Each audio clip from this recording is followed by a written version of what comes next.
Europe 1. Et c'est l'heure, Nikos, de l'édito éco avec Nicolas Barré, directeur de la rédaction du journal Les Échos. La France est l'un des mauvais élèves en Europe en matière de déficit et de dette publique. Alors, est-ce que c'est grave, docteur ? Et de plus en plus d'économistes apparemment disent non. Eh bien, en effet, effectivement, à part la Cour des comptes qui continue d'alerter sur la dérive des comptes publics, eh bien, de plus en plus d'économistes estiment que nos marges de manœuvre, en fait, sont beaucoup plus larges qu'on ne croit.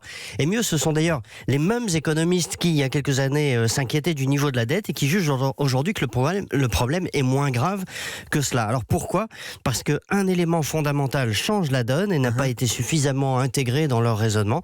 C'est le fait que les taux d'intérêt sont désormais à zéro, voire parfois négatifs. Qu'est-ce que ça veut dire, qu'on a intérêt à être endetté ? On a intérêt à s'endetter, exactement. C'est la théorie, par exemple, d'Olivier Blanchard, qui est l'ancien chef économiste du FMI auprès de Christine Lagarde.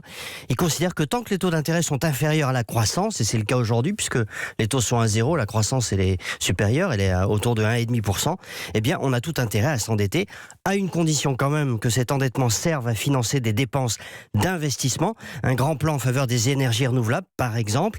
Mais si la dette sert effectivement à financer des vrais investissements et pas des dépenses courantes, eh bien, disent ces économistes, de plus en plus écoutés, y compris par le pouvoir, on a intérêt à continuer à s'endetter. Mais est-ce que ces théories qui sont avancées par les économistes sont adaptées à la réalité française ? Alors, bonne question, parce que la France, c'est le pays où les dépenses publiques courantes sont parmi les plus élevées du monde. Donc, la logique voudrait ou la bonne gestion, qu'on les réduise d'abord et qu'on utilise ces marges de manœuvre pour investir plutôt que d'augmenter la dette. C'est tout le danger de cette période de taux d'intérêt à zéro. Objectivement, effectivement, ça pousse à s'endetter. Il y a des besoins énormes à financer. On parlait de la transition énergétique.